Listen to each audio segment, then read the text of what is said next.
好，各位媒体朋友，大家好。我们看今天的疫情的临时记者会。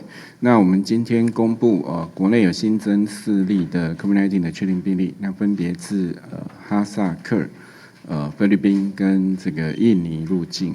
那按1084是哈萨克籍30多岁的女性，那在今年4月14号来台工作，那有登机前3日内的检疫性报告，那入境后到防疫旅馆进行检疫。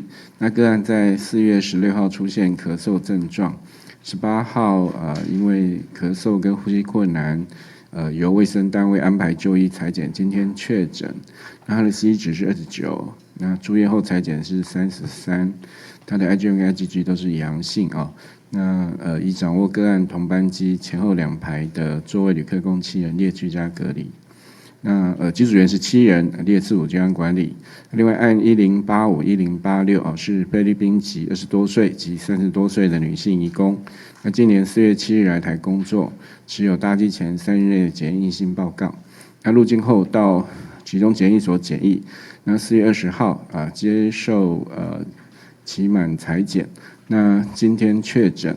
那按1085的 CT 值是30，那次日采检是33，那抗体是 IgM 阴性 ，IgG 阳性。